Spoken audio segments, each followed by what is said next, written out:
Hello everyone. Hope I'm audible to all of you. Sorry, I got stuck in traffic and rain and everything.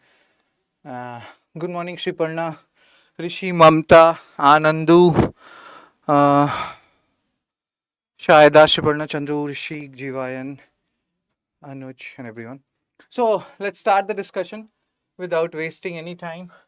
I hate to be late. I seriously hate it.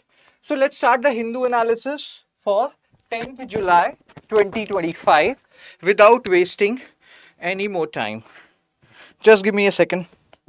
I'm just all like wet. Oh my god. That's so stupid to say. So Hindu analysis 10th July 2025. Again to answer all your queries. Good morning everyone. Just give me a second. I'm all haphazard.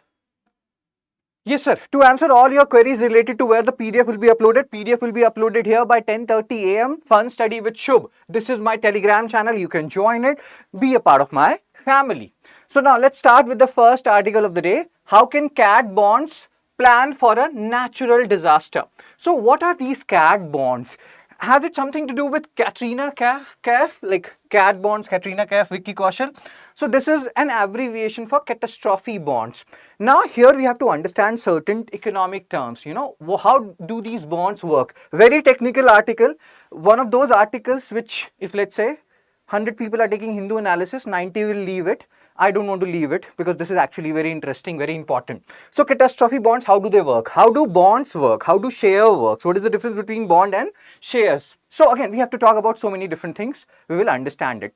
So what are these catastrophe bonds? See, we have bonds for life insurance and everything. Catastrophe bonds, exactly. So we have bonds for life insurance, etc. But do we have these kind of insurances for disaster? The answer is more or less no. Government does not have. So what happens when a disaster happens? Good morning, Kaizen. So what happens when a disaster happens? When a disaster happens, then government uses their own money, their own resource to take care or to tackle those disasters. According to this article, this explainer by Safi Ehsan Rizvi, this is not a correct way because government is spending a lot of money. The better way is to create these bonds or to issue these catastrophe bonds. Now, how will these bonds work? How actually any bond work? What is the basic functioning of stock? Let's understand it one by one. Because as we have discussed, this is a technical article. So how will catastrophe bonds work? So let's say Indian government, they want to, they want to have some insurance against disaster. They don't want to, keep on pumping their own money when disaster happens. So they will issue these bonds, catastrophe bonds, via some intermediary. Intermediary can be World Bank, can be Asian Development Bank, can be some reinsurer. Just listen to me. You will understand everything. We'll go into the intricacies of this article. So, again, so what will happen? Government, let's say Indian government, they issued these bonds via World Bank or Asian Development Bank. So now these bonds have been issued in the market. Different people like us, like other people, they will buy these bonds. Now, first of all, how these bonds work? We'll talk about all these things. Let's come to the basic point, the summary part. So how do bond work? Let's say, and what is the basic difference between bond and a stock? So generally, let's say you buy a bond of 1,000 rupees. You buy a bond of 1,000 rupees. So in this scenario, and let's say the maturity period is 10 years. And let's say the interest you will be getting is 10%. So what will happen? Every year you will get the interest. First year you will get 100 rupees. Again, next year you will get 100 rupees. And this will go on for 10 years. At the end of 10 years, you will get back your principal. So this is how the bond works. It's very less risky as compared to a stock. Here you have given a loan. It's kind of a debt instrument. You have given a loan to somebody. You're getting interest every year. At the end of the maturity period, you will get your principal back. On the other hand, if you have a stock, you become the owner of a company. After everything or every expenditure done by a company, whatever is left, that will be shared among you people who are actually the owners of the company. So shareholders, they have more risk as compared to a bond holder. Now, when we talk about CAT bond summaries or CAT bond, catastrophe bond, so here the risk is very high. How it will work? Same as a bond work. Let's say government issue 1,000 rupees bond via World Bank, ADB, etc. These people, they will help in the proliferation of these bonds worldwide. Cool. Now investors, they have invested in this bond. So what will be the basic functioning? Again, they will get the interest. Let's say they buy this particular bond for 10 years or 20 years, the maturity period. So every year they will get, let's say if it is 10%, so of 1,000 they will get 100 rupees every year. At the end of 20 years, they will get back their principal. But there is a but here. What is the but? The but point is, if a disaster happens within this particular period, since this is a catastrophe bond, so what will happen? The government will take out the principal amount, 1,000 rupees, part of 1,000 rupees, or full 1,000 rupees. And in that scenario, you will get the interest, but your principal is gone. Because you're bearing such a high risk, that's why the interest paid to you will be higher. Hope you can understand. Even when you are investing in SIP and stock and mutual funds and all those things, shares are part of a company, they have some ownership. Hope you are understanding this. Generally, even when have you people ever invested in SIP or mutual fund? So you will realize that in SIP, there are some very high risk SIPs, equity SIPs, then debt SIPs, low risk SIP. So if you have low risk SIP, you'll be getting less interest. But if you have high risk SIP, high risk, high reward. Same thing goes here with catastrophe bonds. They are a type of bond, but since they are high risk, so they will get more interest. And if a catastrophe happens during the maturity period, the principal will be taken away by the government. Whole principal or the amount of principal needed for dealing with that disaster. Am I clear? Jivayan, Shahida, Kaizen, Bulbul and others? Oh, Bulbul is here. Good morning, Bulbul. So Bulbul is one of my old friends. Am I clear? Now let's come back. Initial public offering. Now let's come back to this article. How can cat bonds plan for a natural disaster? Did you people understood something or not? Shayada understood it, Shriparna, Jivayan understood. What about other people? So low disaster insurance penetration in India. This article is saying that you have life insurance, LIC, etc. Disaster risk insurance is rare in India. And this cat bond, means Katrina Cap bond, is a way of ensuring that disaster risk insurance. And here this article is so awesome. This explainer is so awesome. They're even saying that sometimes what can happen is, because we have to give a lot of interest to entice investors to invest in this catastrophe bond. So what we can do is we can pool resources. Let's say we can create a South Asia catastrophe bond, and we can include Southeast Asia catastrophe bonds. We can include other countries. Then they can also pool in the money which we are, using to invest in these bonds. So the burden on India will be lesser. Hope you're understanding where we are going away with this. Let's say if India issues these catastrophe bonds, we have to pay a lot of interest to entice investors to buy these bonds. So what we can do is we can divide our risk. What we can do, we can pool countries, because disaster does not only happen in India. It happens in like Indonesia is Pacific Ring of Fire and earthquake prone region. So these countries, they can come together, they can pool resource, and then they can give the interest. In that scenario, burden will not be that high on India. Cool. Everybody understood it. So let's go one by one. So this leaves individual property and livelihood exposed to losses as most assets remain uninsured. That is what they are saying, that because, we don't have disaster insurance. This cat bond is one way of ensuring that disaster means insurance. And this is not like this is a new phenomenon. This will be happening for the first time in India. After major hurricanes in US in late 90s, insurers used cat bonds to spread disaster risk to global financial market. In this scenario, government is not spending every money from their pocket to deal with disaster. They are taking away those money which was given by investor. And investors, why they are investing? Because they are getting a lot of interest. They don't care that much about the principal amount. So that is a basic phenomena here. How cat bond works? Sponsored by sovereign nation with an intermediary like World Bank, ADB, who ensures that the bond goes to far off markets to issue the bond. If a predefined disaster occurs, investor may lose part of the principal, justifying higher interest. So now you're understanding. If the disaster does not happen, you will get your principal back as well. So again, high risk, high reward. Global status of cat bonds. Since their inception, $180 billion worth of cat bonds have been issued. Globally, it's already happening globally. So time for India to catch up and issue these bonds. So relevance of cat bonds to India, rising climate related disaster, expose India to growing risk, and we need these cat bonds. So why this whole thing is very important? Because in GS Mains paper 3, you have disaster management. So here, when you will talk about disaster management, so there we generally talk about NDMA guidelines. What does National Disaster Management Authority talks about, how to deal with disaster? You can give one more, solution. You can talk about cat bonds, that they can also take away some of the distress of the government, central government, and it's a way of reducing expenditure when it comes to dealing with disaster. Good way of disaster mitigation. So you can talk about all these things. Good morning, Himani and other people. So again, you can see all these things. Cat bonds can help the governments shield public finances and ensure quick post-disaster relief. Read all these things. We have already done this.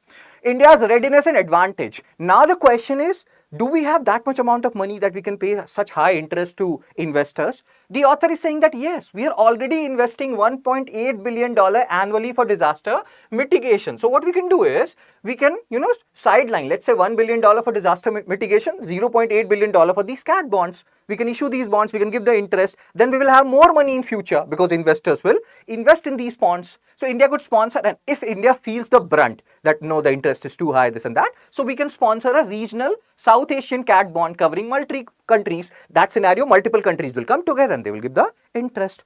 Sir, I am very depressed, please guide me. Sir, if any disaster happened, capital will be gone or applied for particular disaster. So the principal, we have to use the technical word Shriparna here. So the principal amount, good morning, so many people, good morning Mohammed, good morning Kirtana.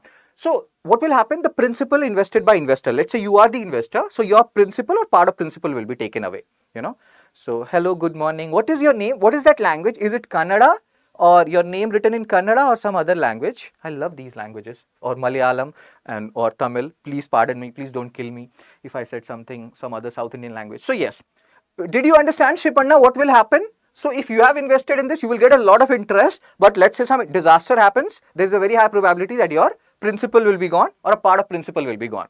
So benefits of a regional CAT bond: spread risk, reduces premium cost and enhances regional disaster preparedness. That case, we have discussed all these things now. Could cover high risk events. Nepal, countries like Nepal, they will be highly benefited. They have these earthquake, etc. India is fine, but Nepal, think about Philippines, think about Indonesia, which are very, very high disaster prone regions. Cool.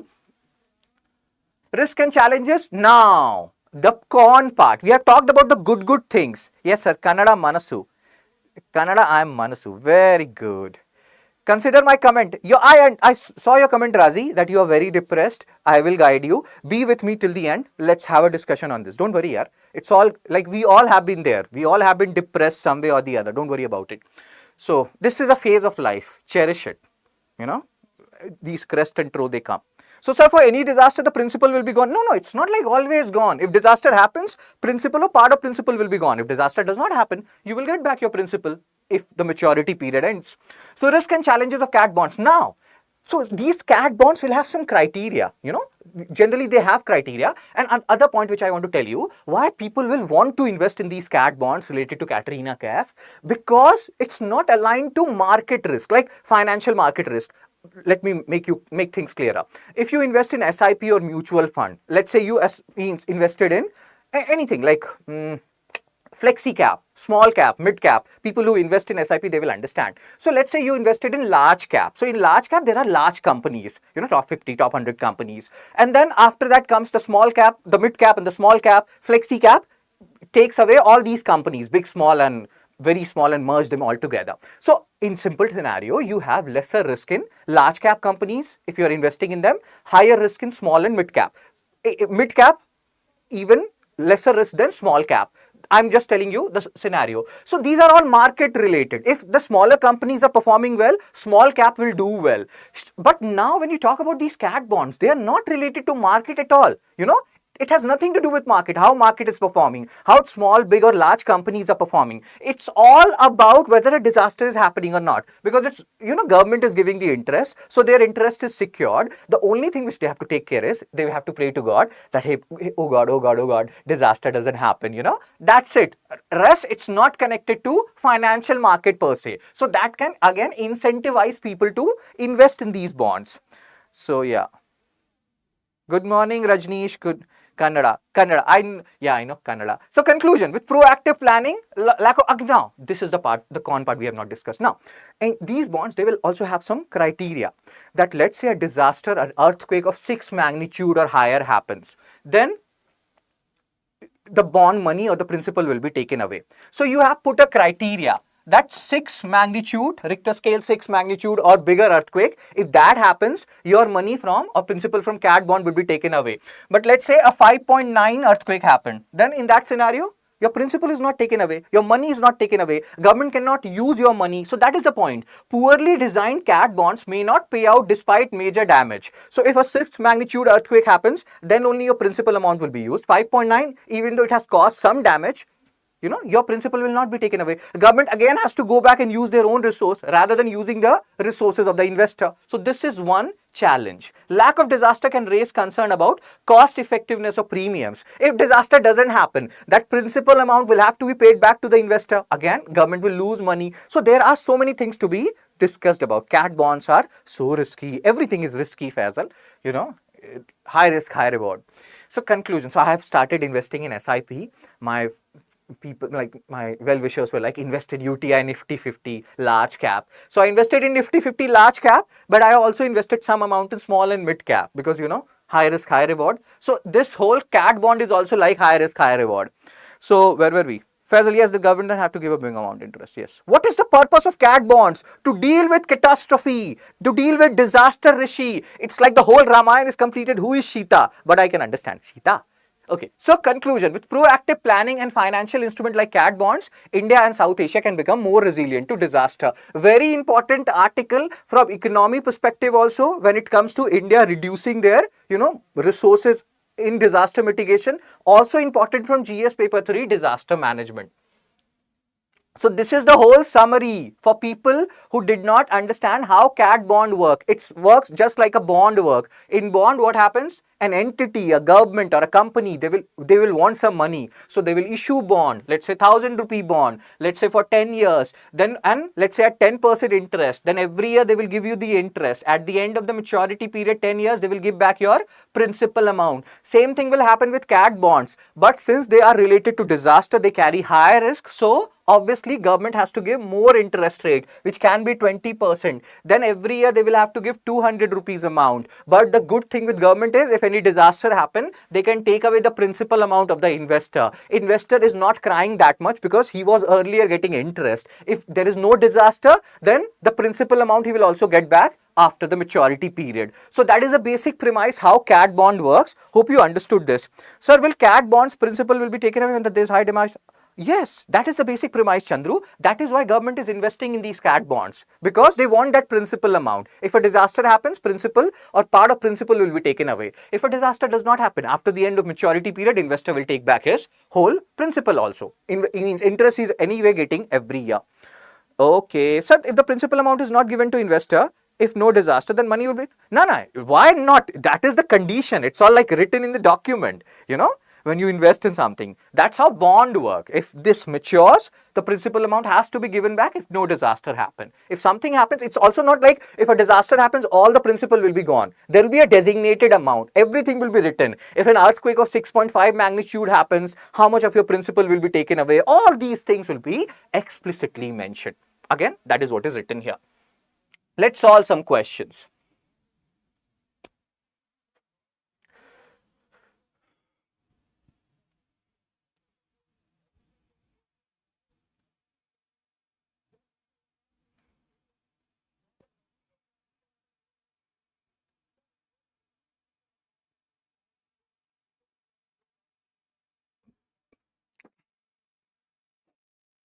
So cat bonds are attractive to global investors primarily because they are tax-free instruments. Disaster risk are uncorrelated with financial market risk. They offer guaranteed returns. They are backed by gold reserves of sovereign nation. Pick the best possible option. If disaster doesn't, we will get our complete investment back with interest. Interest you are anyway every year getting.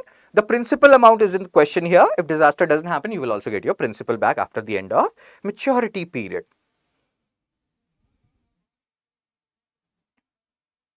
So Abhay, Shriparna, Jivayan, Mamta, Kaizen, Shayada, Anandu, Anuj, Kirtana, Swastika, Rishi, Rajneesh, Abhay, Himani, Madhumita, everybody answered it. Disaster risks are uncorrelated with financial market risk, and that will be a greater incentive for people to invest in cat bonds. Here they don't have to worry about how companies are performing. It's all about disaster, So you people said it correctly. B is the answer. Disaster risks are uncorrelated with financial market risk, as we have just discussed. MCQ 2. Which of the following is a correct distinction between bondholders and shareholders? Let's understand these concepts. Very important concept. Just give me a second.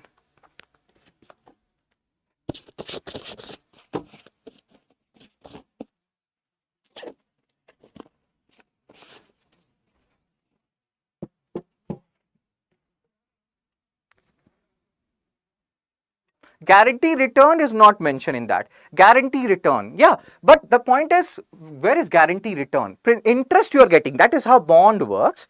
Don't get super confused in that. It's simple. Every year you will get the interest. If a disaster happens, your principal will be taken away, or part of principal will be taken away. Disaster doesn't happen, you will get the principal back at the end of the maturity period. Despite studying disaster management, we still make mistake. I can understand, Rishi. So which of the following is correct distinction between bondholders and shareholders? Bondholders are owners, shareholders are lenders. No, shareholders are owners, bondholders are lenders. If you go back to the concept of bonds, what happens? Government or company needs money. They issue these bonds at 100 rupees. People buy it at 100 rupees. They got, like, they got that 100 rupees now. They have to give, let's say, 10%. So 10 rupees every year they will give, they will invest, they will earn more. At the end of the maturity period, they will give back the principal amount. So they are, bondholders are lenders. First is wrong. And shareholders are owners. Shareholders are paid before bondholders during insolvency. No. When insolvency happens, bondholders are paid before, and then at the end, if something is left, shareholders will get it because they are the owners. They are supposed to be the owners. Bondholders have fixed income, shareholders have residual income. Yes, exactly. Bondholders, every year they will get the interest, but the shareholders, after every expense is done, whatever is left, they will share the profit. So they have the residual income. Shareholders, they have the residual income. Remember these are basic concepts. UPSC has asked questions on these basic concepts, and they are anyway tricky. So if part of principal is taken away, then the interest will be reduced automatically, right? So interest, you are saying that it will be given on the part of the principal. That can be the scenario, Shriparna. They have not explicitly mentioned it, but that is actually a very valid point. So ideally, yes.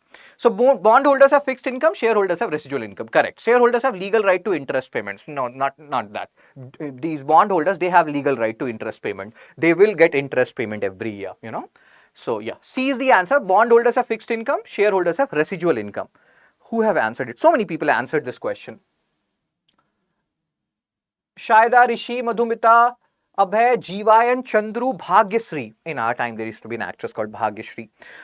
Kajan, Himani, and Mamta ji. Okay. Let's move on to the next article of the day. This is not one article. These are two articles, as you can see here, page number 12. This is one article, FATF comments on state financing of terror reinforce India's position on Pakistan. This is second article, India played key role in bringing out FATF report on terrorist financing. So again, as we keep on doing it earlier, what is happening between Rishi and Mamta? Oh my God. So again, I think we did this earlier also, when we have talked about INS Udaygiri and INS Tamal, and we clubbed two articles into one. So same thing we'll do here. These two articles, we'll club them together because they're all talking about FATF. If in any newspaper, especially Hindu Indian Express, they talk about one thing multiple number of times, that means that particular topic is important. FATF, Financial Action Task Force, and their headquarters is in France, and their work is related to check whether money laundering is happening, terror financing is happening or not, and how to curb all these things, money laundering, etc. Now here also there's one more thing which you have to keep in mind. Financial Action Task Force. Okay, so what we have to understand is, many people ask me, sir, how much we can use ChatGPT? Yes, you can use ChatGPT. Everybody is using ChatGPT and Gemini. But don't trust them blindly. There are so many information which are wrong there on ChatGPT. Every day, we also use ChatGPT. Everybody uses ChatGPT. And it's a talk inside the market also, like EdTech industry also. Use more and more AI and all those stuff. That is fine. But you also have to understand they also have limitations. They will also give you factually incorrect things. So you have to again corroborate these data with other sources. That's what I'm telling you. Don't blindly trust any one single source. And again, when we are doing these things, we have to, hope you are understanding. So again here, when you will go to ChatGPT, you will ask them about FATF grey list and black list. They will say that Pakistan is still in the FATF grey list. What are these different types of lists? I will tell you. But that is not the correct assessment. Pakistan is no longer in FATF grey list, and that is what India is complaining about. Now something has happened for the first time, and we have to talk about this something which has happened for the first time. What is that something? Something is, FATF is saying that yes, state financing happens when it comes to terrorism, and there are certain countries like India has talked about Pakistan, that Pakistan do, like the state actors, the government, they are sponsoring terror related outfits, Lashkar-e-Taiba or other entities, so to say. And FATF is also accepting that. So this is happening for the first time. Anything happening for the first time is important. So Financial Action Task Force, a global anti-terror financing body, has included a separate section on state-sponsored terrorism. Now what will be the impact? Pakistan is no longer in the grey list. So there are two major lists in FATF. One is grey list, other is black list. So blacklist, as the name suggests, it's more like Iran is there, North Korea is there in blacklist.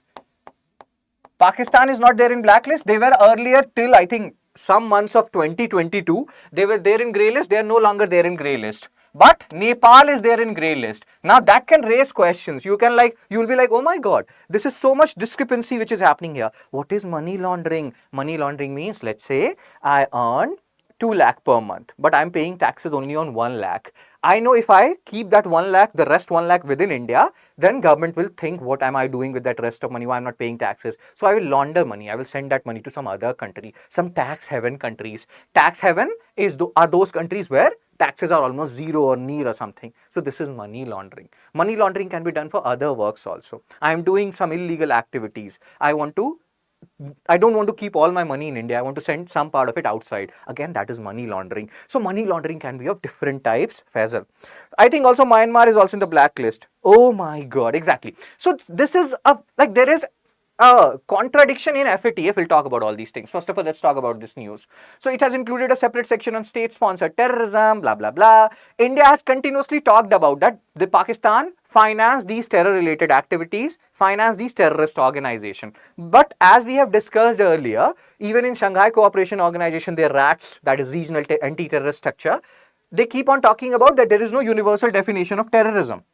One country's terrorist becomes other country's freedom fighter. So for India's people like India who are terrorists, maybe for Pakistan they are freedom fighters. They justify it that way. I will give you another example. Today we'll talk about India-Namibia relationship. Namibia is not equal to Nigeria. So Namibia, they got their independence in 1990 from South Africa. So when at that time when they were they were protesting for independence, this and that, many people may have designated them as terrorists and this and that. I'm not justifying anything. I'm just telling you what are the different anomalies associated with terrorism. One country's terrorist become other country's freedom fighter, and that's why there is no global consensus on what is the basic definition of terrorism. You don't have to write all these things in exam. Just for knowledge, you have to keep it in mind. Okay, so India is continuously saying that Pakistan is financing terror-related activities, and FATF is also has started accepting it some way or the other.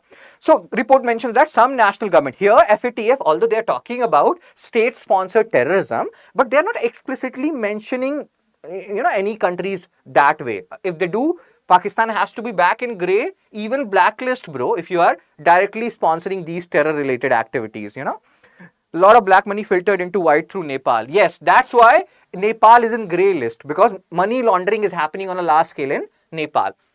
So report mentions that some national governments continue to provide financial, logistical, material support and training to terrorist organizations. Here also there is a difference. Nelson Mandela, nobody can call that he was a terrorist, although he was fighting for apartheid and all those stuff. You can understand, even if you're fighting for independence, you can do it in peaceful way. If I say Mahatma Gandhi, these days people have started saying things about anyone and everyone. You can do things, but don't resort to violent means. So these are indeed terror-related organizations when we are talking about Lashkar-e-Taiba or Jaise Mohammed, etc. Such support threatens international peace, regional stability and financial system. When a country, a government of a country, central government, union government, they start sponsoring terror-related activities, it is not good for that particular country as well. And here we are talking about or indicating about Pakistan.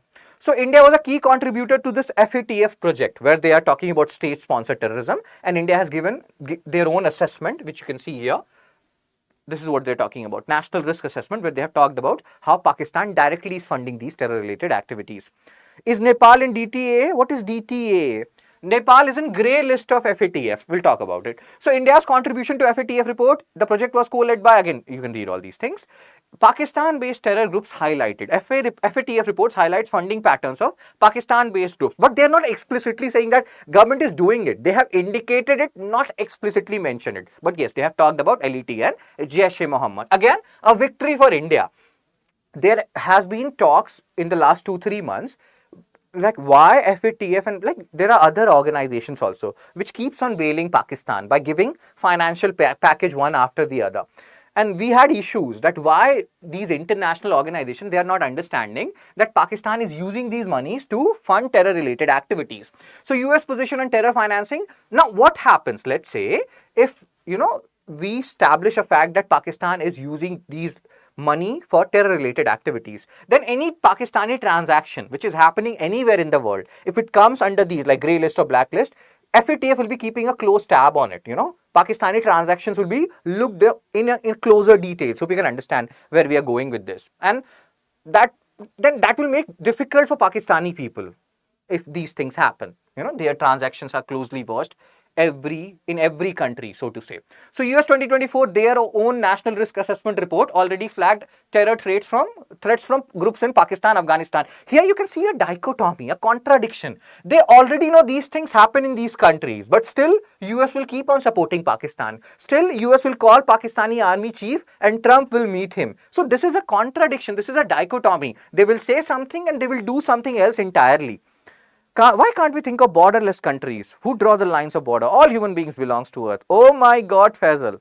Double Taxation Avoidance Agreement, DT. Oh yes, DTA, right. Wish you and thank you on the auspicious day of Guru Purnima, sir. You too, Mishra ji. And once we are human global citizens, there won't be terrorism. So that is the basic phenomena of globalization. When you're talking about internationalism, Faisal, Rabindranath Tagore, he talked about. We'll talk about it. So example of suspected state sponsorship, modus operandi. The report mentioned oil smuggling from Iran to Pakistan. It is happening, and the money which is coming from this oil smuggling, it is used to finance these terrorist organizations, Lashkar-e-Taiba and Jaish-e-Mohammed. Again, let's focus on the things which are important from exam perspective. These things.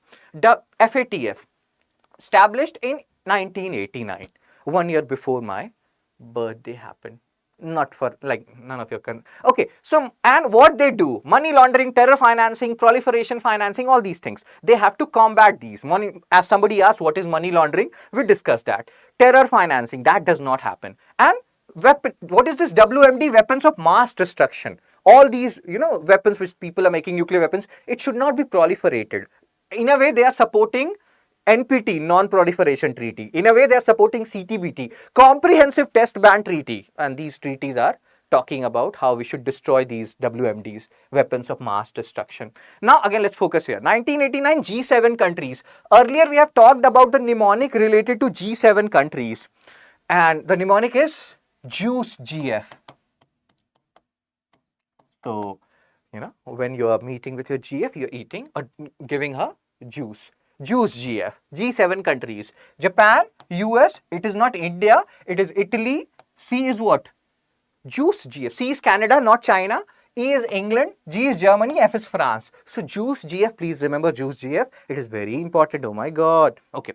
So headquarters is in Paris, France. Remember it? These are again important. Now, key list, grey list and blacklist. Blacklist is more serious than grey list pattern. So first of all, let's focus on blacklist. Countries with serious deficiencies that have not committed to reforms. Either money laundering is happening, or terror financing is happening, or proliferation of weapon is happening, or all these three things are happening, then you will be there in the blacklist. Like North Korea, Iran. Grey list. The monitoring by FATF has increased, but they are not there yet in the blacklist category. Like they have strategic deficiencies, they can work on it, they can resolve on it. So Nepal is now under grey list. Pakistan not in grey list. In so many sources you will see Pakistan in grey list. No, that is wrong. Pakistan is not in grey list. ChatGPT is wrong. These are wrong information given by ChatGPT and other sources. So please, that's why I'm telling you, be very wary. Don't use ChatGPT for anything. If you're using it, try to cross-check also. So Pakistan is not there, Nepal is there, which can come as a surprise. But as I think Shri Parna was talking about, money laundering activities have increased in Nepal. And yeah. Let's solve some MCQs. Third MCQ of the day. C is Canada. Very good, Rishi.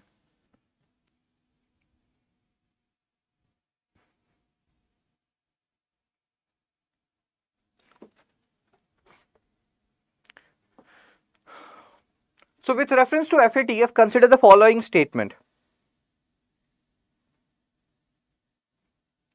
FATF is a specialized agency of UN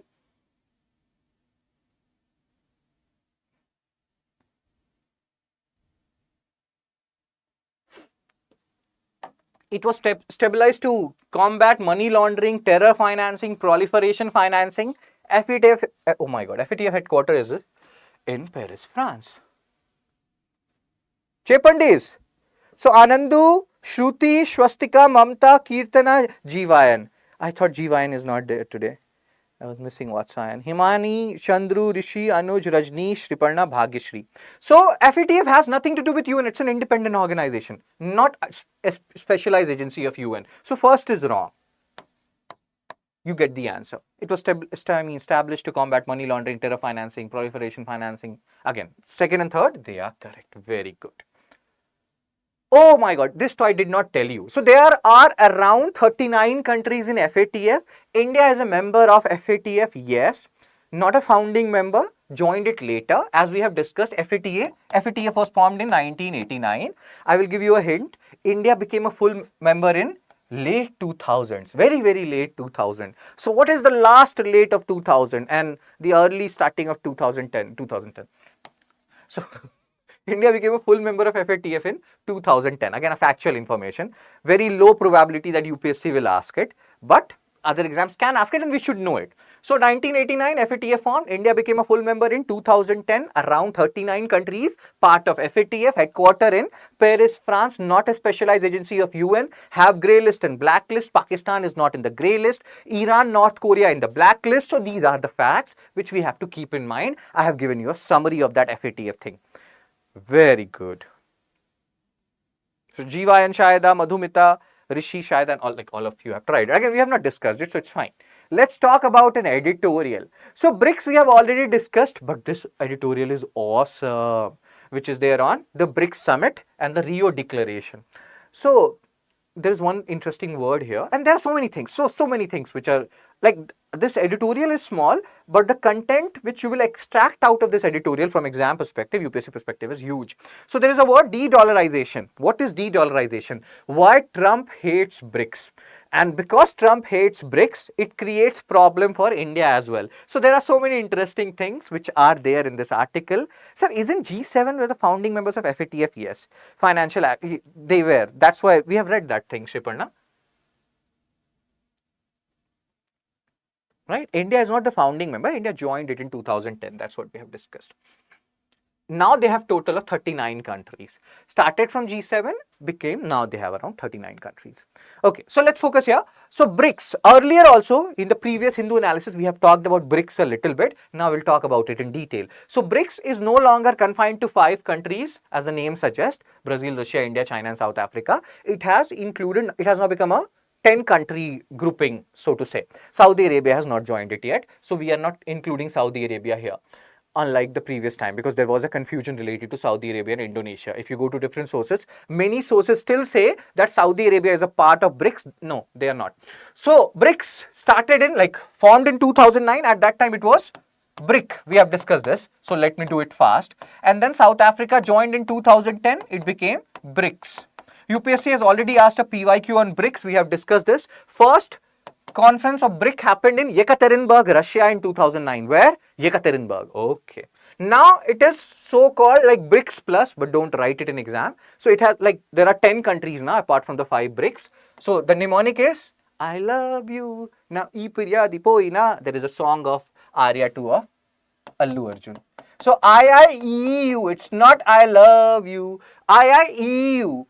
So Ilu, that time there used to be a song Ilu. So IIEU. So Iran, then Indonesia, then Egypt, then Ethiopia, and then UAE. So these are the countries which we have to keep in mind. These are the additional countries now. So 10 countries in BRICS now. IIEU. So again, Iran, Indonesia, Egypt, Ethiopia, UAE. ICU no longer exists because of Saudi Arabia thing. So now it is IIEU. Okay. So 17th BRICS summit is happening right now. Trump is like, I hate you, BRICS. And he's like additional 10% tariff, because we keep on talking about Trump as a tariff man and this and that. So he hates BRICS. Because he hates BRICS, now India is also bearing the brunt. Why he hates BRICS? Because BRICS is seen as it's a forum of the global south. It is seen as a forum of the global south, which in a way tries to tackle G7. the developed countries, so to say. It is trying to tackle the hegemony of US. So BRICS is seen in that regard. India has to balance all these things. Plus, BRICS is also focusing on something known as de-dollarization.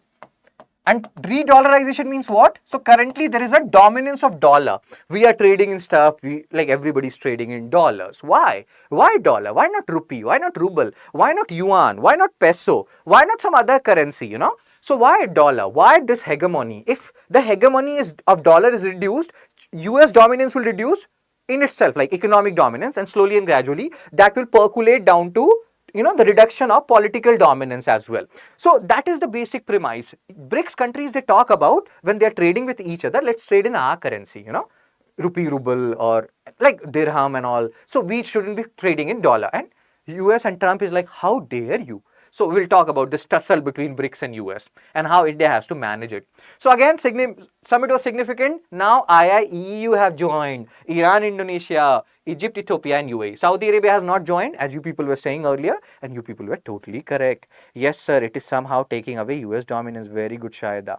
Why G7 countries control other countries? Because Faisal, G7 countries use GF. They are very developed. They have a lot of money. They have high per capita income. And they have a lot of control in global affairs. So it occurred, heightened, you can see here, US-Israel strike on Iran. Now Iran is a part of BRICS. See how, if you read these things, you wonder how India is managing everything. Our Modi sir is here, Iran is here, US is there, and nobody can be bigger rivals than US and Iran. So everything has to be balanced, and that's why balanced out, and that's why international relation is such a tricky concept. So recent global events, the summit followed the India-Pakistan conflict in May, G7 summit in Canada, all these things are happening. So BRICS versus G7. BRICS, a group of global south. We have talked about global south. So what are global south? Countries of South America, Asia, Africa, which are poor countries, developing countries, least developed countries, they are global south. Many people believe that BRICS is reflecting that global south. G7 is all like developed, So that kind of a scenario. Neocolonialism. India, Iran trade in rupee, very good Faisal, neocolonialism.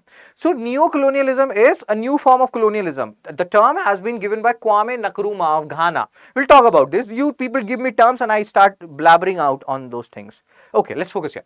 So now the group is increasingly seen as a challenger to US-led global financial order. Why? Because of this word de-dollarization. US President Donald Trump, our orange man, tariff man, he's very, with due respect to Trump, sir, is critical of BRICS, particularly over its effort to promote alternatives to US dollar. That we want to, trade in our sovereign currency. US, again, that will reduce the hegemony of dollar, and that can, in a way, can depreciate dollar. Hope you can understand. Right now, let's say $1 is 80 rupees.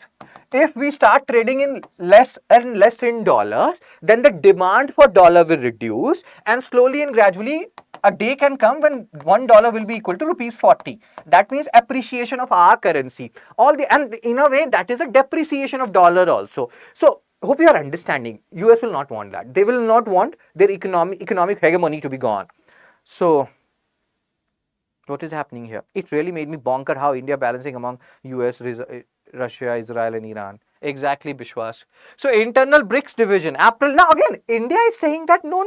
US, don't get so hyper. Trump, cool down. Eat some oranges. Become more orange. And the point is, India is saying that, see, we are not like pursuing de-dollarization. It's not like all the 10 countries of BRICS now, we are converging on the same fact. We are having a discussion. Discussion can, we can have discussion on multiple topics. So April BRICS foreign ministers meeting failed to issue a joint statement. And that's what India is saying to US. That all these talks related to de-dollarization, us countering G7 is just discussion. It is not full and final thing, bro. So India clarified that it is not pursuing de-dollarization. There's no unified BRICS stance on the issue. We're just having a talk. Don't get so hyper, Trump. So Brazil President Lula da Silva and India-Brazil relationship, yesterday we have talked about it. So you can go and watch that in the analysis if you haven't. So, and UPI. We will see UPI spreading far and wide. UPI, PYQ we have seen earlier. There are so many multiple PYQs related to UPI which you have to read about. Okay, so US dominance asserting that BRICS shows the world doesn't need an emperor. Means emperor, a king. It's a tongue twister. So Trump is acting like a king these days. 20% tariff, 20% tariff. I will bomb Iran. I will support Israel. So US response. Trump threatened. See, again, tariff man is active. 10% tariff on BRICS members, labeling them as anti-American. Like in India, you sometimes label someone as anti-Indian. You are urban Naxal, this and that. So Trump is doing anti-American, creating diplomatic difficulties for India. So all these things are happening because India is a part of BRICS. We are like, dude, don't do this tariff thing. We just undid all these things. Like, so US and India, they're having separate talks. Then India is a part of BRICS. So there we are having talks. US is having issues with that. So again, balancing act is very much needed. Yes, no need, Emperor. Okay. Okay, so Rio Declaration outcomes. Despite challenges, the summit produced a joint statement signaling, read all these things. So they condemned violence in Gaza. Do something more than that. So only now there was one article which I was seeing today, not that important. From UPSC perspective, we have already talked about Israel a lot, Iran a lot. So they were talking about world in general, what it thinks about Israel. So the hostility towards Israel and what it's doing in Gaza has increased. But surprisingly, that is not the case in India. In India, even now, rest of the world, maximum portion of rest of the world, they are going against Israel for what they're doing in Gaza, like they're not just targeting Hamas now, it has gone widespread. In India, the poll has happened and many people are favoring Israel. Whatever Israel is doing is fine. Israel is our all-weather friend, they have helped us in so many ways, Kargil war, this and that, when it comes to different types of strategic weapons.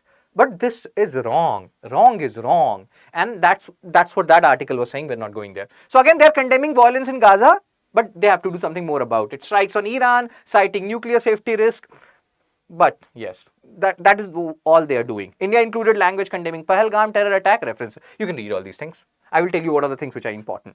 Key again, took a firm stance against tariff bans, tariff policy. India's BRICS leadership. Now, there is a tussle which was going on earlier when we were discussing who will take the BRICS leadership next year, Russia or India. Now, it has been almost cleared that India will be leading BRICS leadership next year, 2026. So that is for 2026.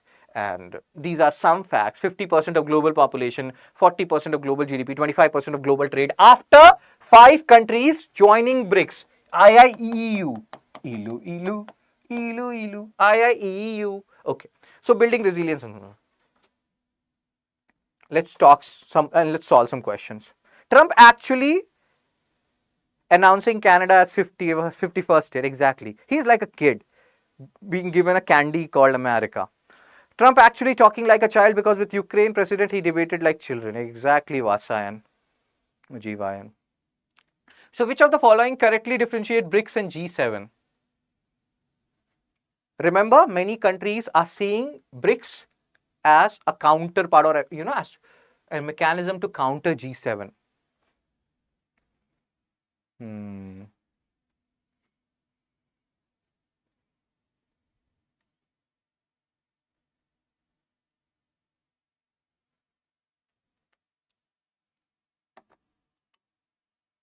Chepandi is fast.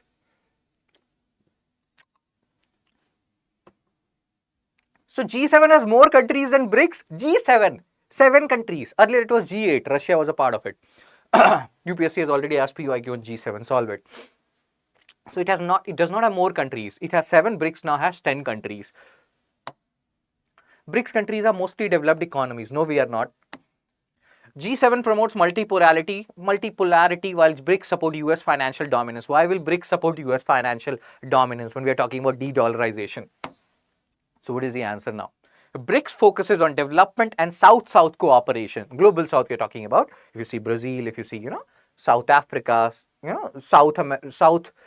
Southern, what should I say? South-South cooperation, Global South cooperation. So yes, D is the answer. Who stated it? Shriparna, Anandu, Rajneesh, Anuj, Jivayan, Mamta, Rishi, Chandru, Himani. Himani is a good name. And Madhumita Shayada. MCQ 6. What does de-dollarization primarily refer to?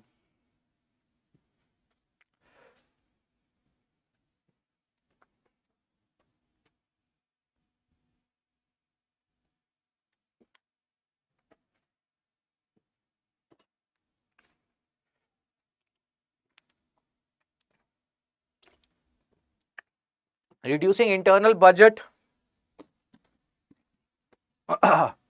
deficit to US, replacing dollar notes with digital currency, decreasing global reliance on US dollar for trade and reserves, increasing IMF allocations to developing nations.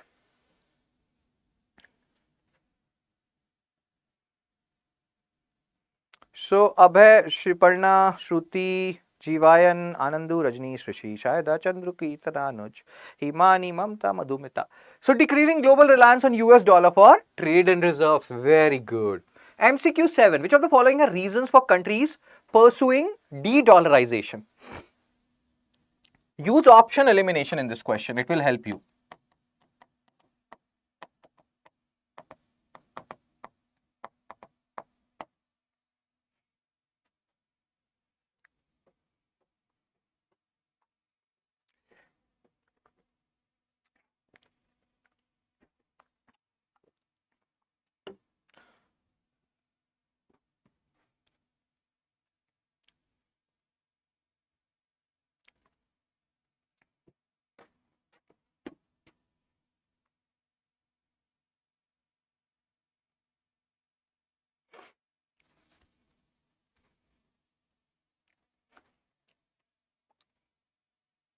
To bypass US sanction, to promote currency sovereignty, to avoid high transaction cost linked with dollar, to support the expansion of NATO.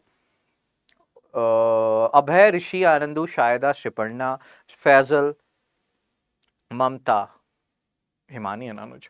So let's focus. To bypass US sanction, let's say you are confused about it. Leave it. Don't cross it. To promote currency sovereignty. This is the most important reason we keep on talking about, So second is correct. If second is correct, C is gone. Now, to avoid high transaction cost linked with dollar, let's say you're confused, leave it. To support the expansion of NATO, why would we want the support of expansion of NATO, which is a US-led allies in Western Europe? Why? How it has something to do with de-dollarization? So, fourth is wrong. If you eliminate 4, you get the answer. The answer is A, 1, 2 and 3. To bypass US sanctions, this is for Russia. And to promote currency sovereignty to avoid high transaction costs linked with dollar. A, 1, 2 and 3 as stated by so many of you. Very good. Option elimination will help you in these kind of questions. Fourth is wrong. The exact opposite is the aim of de-dollarization. They don't want to, see US expanding so fast in so many different ways. And again, we don't want the expansion. Why would Russia want the expansion of NATO? Or NATO. We'll talk about NATO in detail. And again, Saran ma'am, you people are how many? 42 are watching right now. I was just seeing 23, 24 likes or 22 likes. You people don't like me at all. If you feel like I'm contributing anything to your knowledge, like, share, subscribe. See, that's a smile. One of the cutest guy ever. Okay. Let's focus on the next article of the day. Page number 10. How did Himachal achieve a higher rank on NAS? Himachal is on fire these days. They are doing anything and everything. But that is fine. We love Himachal. Who doesn't? Ask Israeli friend of yours, and so many people who they go to upper terrain of Himachal and they do a lot of stuff. Good things again. But why this article is important? Because of this NAS, National Achievement Survey. What is this National Achievement Survey? In GS Mains Paper 2, you have education. When you talk about education, UPSC has asked questions on there is an ASER report, Annual Survey of Education report, if I'm not wrong, published by NGO Pratham. That is one report we keep on talking about. How many people can read, write, this and that. How many students of class 5 can read text of class 2, this and that. So we talk about ASER report, NGO Pratham. Now you have some other report, National Achievement Survey. Oh my God. So government has released this NAS. This is a triennial report. Most beautiful place. So how do help us bypass sanction? So sanction, let's say US impose sanctions on Russia that you will not do trade in dollars and everything. So what Russia can do? They can do trade with us in rupee. We can do trade with them in ruble or whatever is their currency. So that's how we are bypassing sanction. Sanction is applicable when we are doing transactions in dollar. We will not do that, or Russia will not do that. That's how, Chandru. So, yes sir, National Achievement Survey is a triennial survey. So, there are certain terms which you will read. This is a triennial survey. Triennial. So, there is something called annual every year. There is something called biannual, twice in a year. Then there is something called biennial. Biennial is once in 2 years. This is triennial. Oh my God. Once in 3 years. So these are the things which we have to keep in mind. National Achievement Survey conducted by government for government schools. This particular survey is not taking into account private schools. government schools triennial survey. So these are some facts. Are they for all classes from class 1 to 12? No. Certain specific classes they are catering to, and they're seeing their reading, writing, etc. science capabilities. We'll see. And why this article is talking about Himachal per se? I love Russia. I love you, na ipurya dipoina. Okay, so what we are discussing here, I forgot. Oh, you people give me songs and I forgot. So yes, National Achievement Survey. Now, why Himachal is being talked about? It was performing very, very poorly, like in 2021. Modest 21st place in 2021. And from there, it has reached into top 5. Now, this can happen only when government schools are performing way better. Because this National Achievement Survey has nothing to do with private schools. So, how come in the last 3-4 years, the government schools have performed better? So, it has something to do with Himachal governance and their system. Again, we are not going into that part. That is fine. Himachal is doing awesome. We love Himachal. Who doesn't? But this is more about National Achievement Survey. So they were released on July 2. Himachal Pradesh came from 21st place to top 5. You know, just this is like Jo Jita Wahi Sikandar, from failure to in the top designation. Punjab and Kerala, or Kerala, or as our Malayali friend says, Kerala, they maintain their top ranks. Himachal is 16 rank leap. This is actually a big leap forward, and that's why nation is talking about Himachal. Nation wants to know, as Honorable Arnab Sir says. What is NAS? Now, there are some keywords which we have already discussed. It's a triennial nationwide assessment survey by Ministry of Education. Remember it.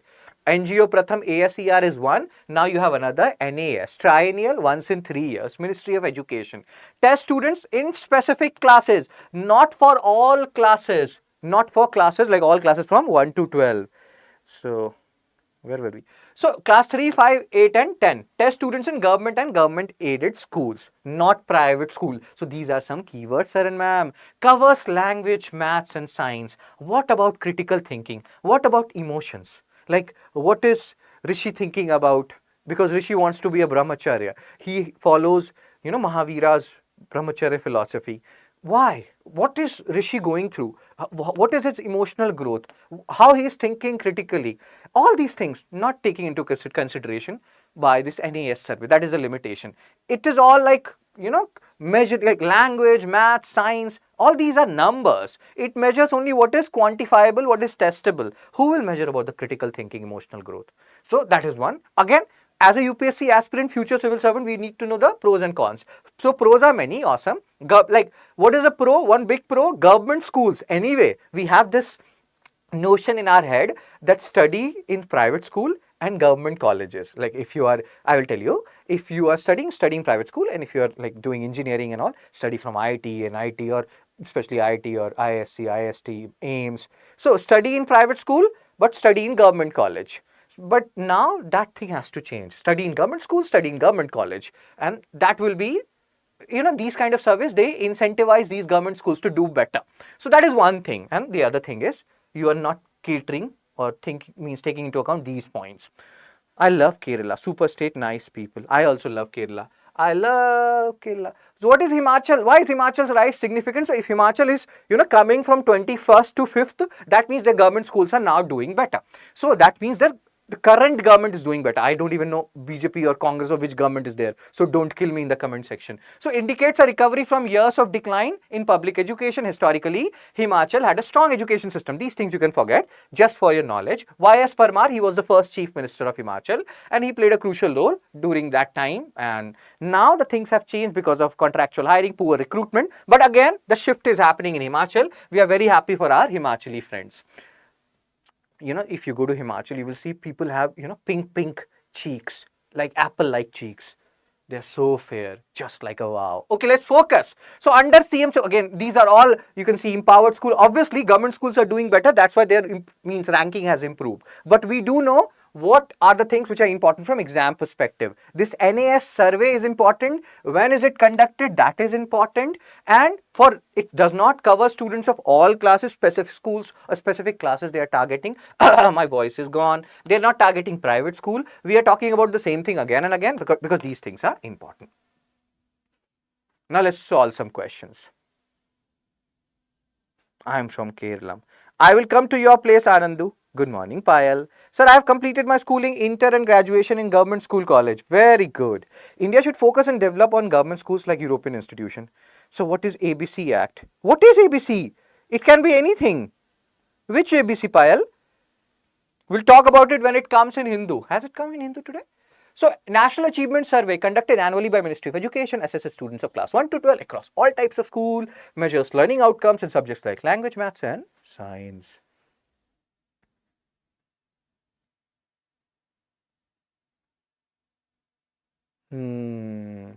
So, it is not conducted annually, it's a triennial survey, once in 3 years. So, first is wrong. If first is wrong, A and D is gone, you're left with B and C. It's assesses students of class 1 to 12. We have just discussed 3, 5, 8 and 10, right?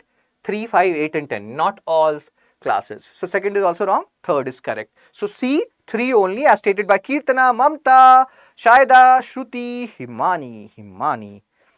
Himani Bam is also there, right? Anuj, Rishi, Shiparna, animal birth certificate. Oh my God, always, okay, cool. Let's focus. MCQ 9. Which of the following is not measured by NAS? Cheppandis. Critical thinking and emotional development, language and mathematic learning outcomes, science and social science performance, student learning levels by class and region. So animal birth certificate, why would we read about it today, Payal? We'll read it some other time. If we feel like there is something important from UPSC perspective. Animal birth certificate, oh my God.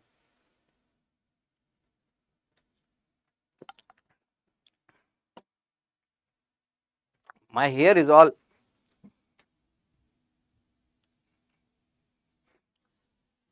So yes, sir, critical thinking and emotional development. This is the criticism. Who will? Okay. Now let's focus on the next article. India, Africa must work side by side, says PM in Namibia. First thing first, when I used to prepare for UPSC, I used to get so confused, just like a not a wow, between Namibia and Nigeria. So we'll talk about this article, but first of all, let's focus on Namibia. Namibia is here, sir and ma'am. This is Namibia. If you can see it, you can see. So Namibia is in the southern portion, southwest Africa. Nigeria is much above. Sierra Leone, we have talked about yesterday, climate change, very near to that. So Namibia and Nigeria, they are not same, not different, they are not even same. So Namibia is not equal to Nigeria. Anybody else? Or I'm Nigeria. Am I the only guy who had this issue related to Namibia and Nigeria? I cannot be the only one. Yeah, lithium triangle. ABC is lithium triangle. Cool. Where were we? Oh my God. Mithun has come today. Good morning, Mithun. So yes, sir, nobody else had this conundrum. I was the only one who faced issue in confusion in Namibia and Nigeria. Awesome. So now let's focus India-Namibia relationship. Yesterday we talked about India-Brazil relationship. So now Namibia becomes important from geography as well as international relation perspective. You have to see which countries they are bordering. Angola. Okay, so Angola, then Botswana, that's fine. Kalahari Desert, you can see here. Please, sir, important from both international relation and geography perspective. But one thing which people can skip here is that Namibia is also bordering Zambia. See, Namibia is extending like this, and here is Zambezi River. So now this particular country called Namibia is also bordering Zambia. Keep it in mind. They will give you which of the following countries border Namibia. Oh my God. Yes. Zambia, Zimbabwe, you used to get confused. Everybody is good people only, Faisal. So you love everyone. You're just like me.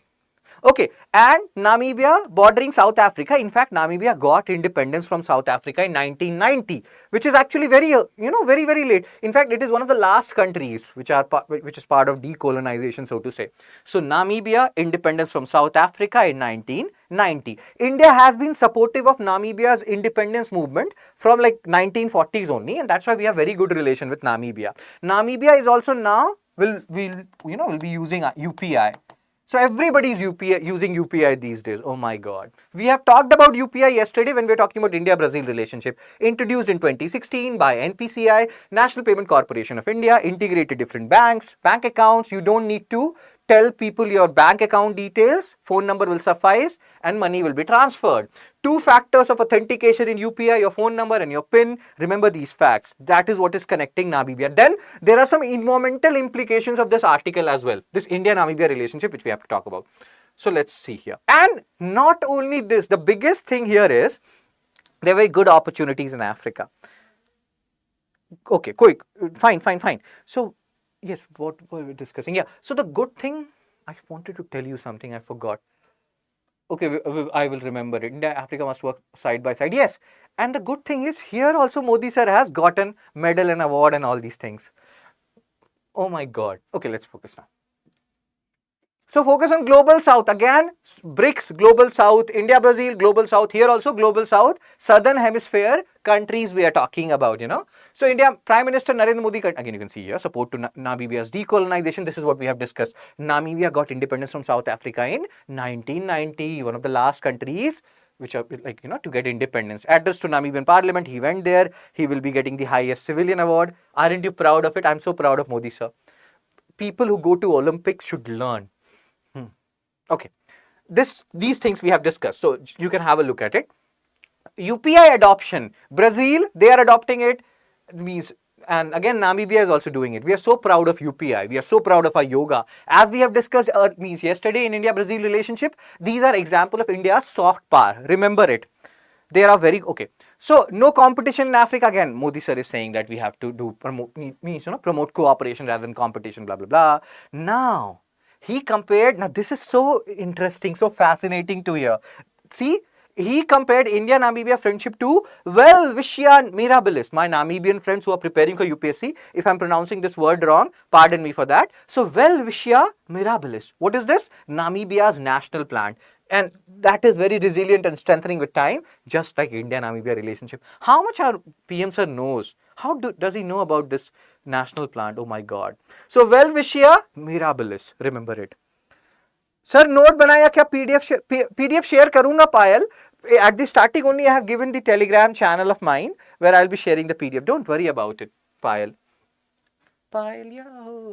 In our time there used to be a song like this. Payal ya. Okay, let's focus. So India was among the first countries to raise, we have discussed this. Namibia got independence in 1990, but from 1940s onwards, India was like, dude, please give these countries independence. What are you doing? So there was a mandate in 1940s where South Africa was given a mandate to rule over or to guide or, you know, to rule over Namibia for a certain period. That certain period went on for the next 50 years. So Modi advocated for Africa. Again, you can read all these things. Bilateral agreements signed, several MOUs signed. There are 2 environment related things which are important here. Global Biofuel Alliance, and we have to talk about that. And that's why this article is important. Geography, international relation and environment as well. See these 2. So Namibia joined 2 India-led initiatives, CDRI and GBA. Now this is important from environment perspective. Why? I think UPI has been adopted 8 countries so far. Oh my God. Rishi, every day you are updating your information.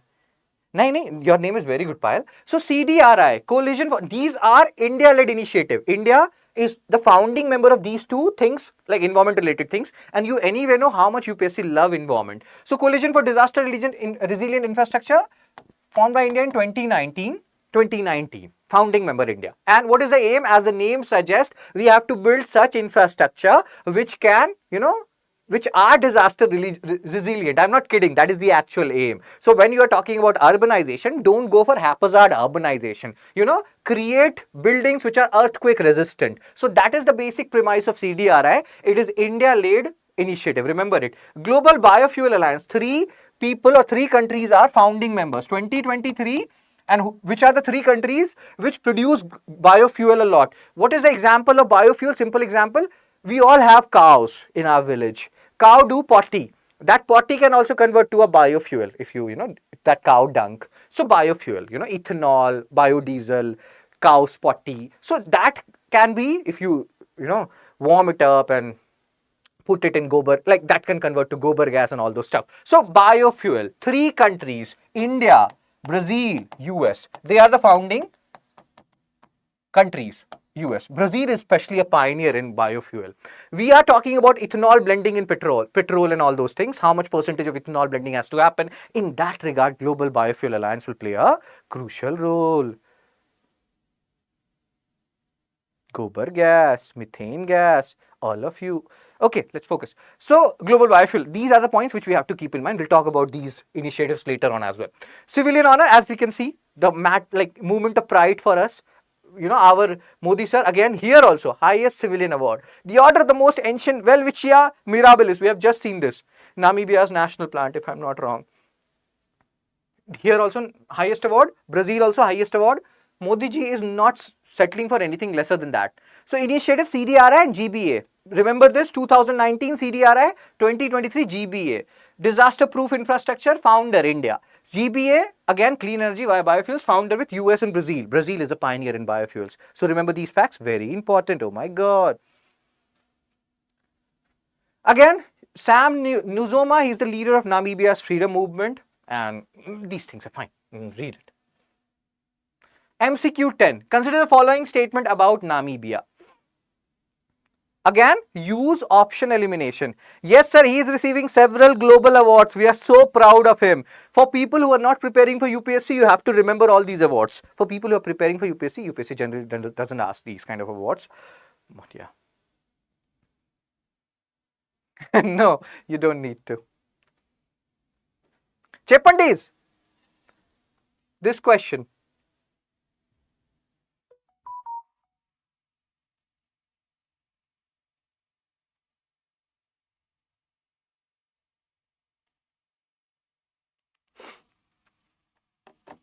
Namibia shares a border with the Indian Ocean. Namibia was colonized by Germany in 19th. Now, option elimination. If you go back again, see Africa. Yesterday also we were talking about Sierra Leone. Why will it share a border with, Indian Ocean, Atlantic Ocean it is. See this? This is Atlantic Ocean, bro, not Indian Ocean. So, first statement is wrong. That's why I've shown you that map. So, first, if it is wrong, if we eliminate only first, option elimination will help you. You got the answer. Second and third. SWAPO was the liberation movement in Namibia. Southwest Africa People's Organization, if I'm not wrong, that is the full form of SWAPO. But even if you don't know anything about SWAPO, you can solve this question just by knowing the first statement. So all of you are awesome, like Chandru, Anuj, Mamta, Rajneesh, Shayada, Jivayan, Shiparna, Madhumita, Himani, Atlantic Ocean. Very good. Oh, this is done, right? Oh, MCQ 10 done. Now MCQ 11. UPI, we have seen yesterday PYQs related to UPI, and even I have not given you all the PYQs. UPSC has asked a lot of PYQs on UPI, NPCI. So yeah, they are very important.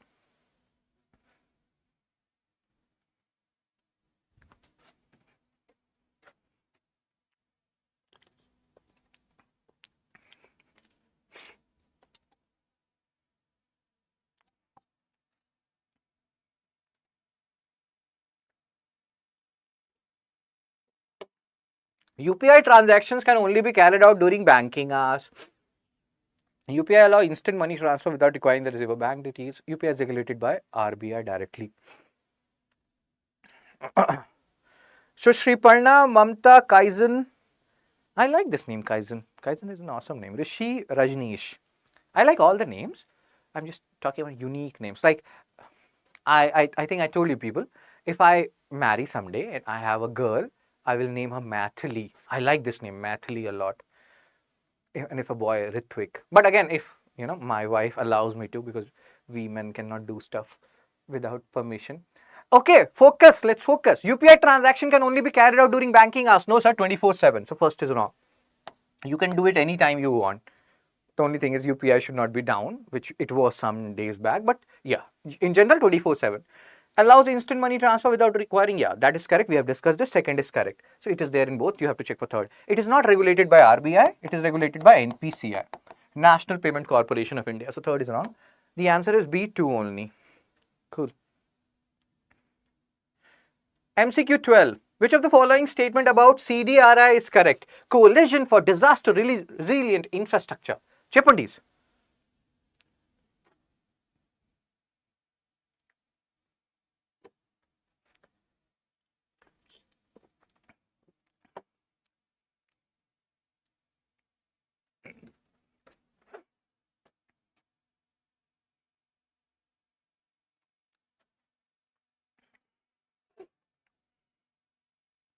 We should be proud of this. We should be proud of India led. Oh my God, I'm telling you the answer. Now, CDRI and Global Biofuel Alliance, we should be proud of that, which India is leading. All Mathilis. No, Mathili is not written like that, Faisal. Mathili is written like this.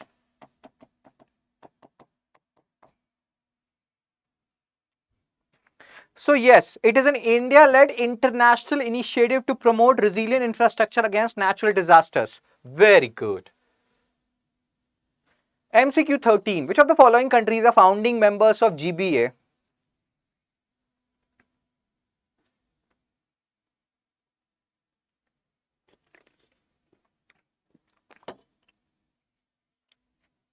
India, US, Brazil, China.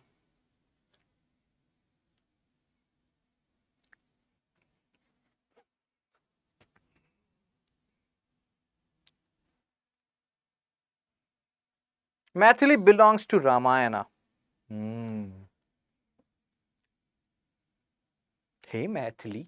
So, India, US, Brazil, they are the founding members. B is the answer as stated by so many of you. Anandu, Shruti, Shriparna, Kirtana, Rishi, Jiva and Mamta. Very good. MCQ 14 of the day. GBA aims to. Mathili, but you are pronouncing it as Maithili. Oh my God, Kaizen, you are... I can pronounce it any way I want to, Kaizen. Mathili, Maithili. Where are you from, Kaizen? So, Madhumita Shah... Oh, 13B. Very good here. Very good. Jivayan, Mamta, Rajneesh, Madhumita, Shahida.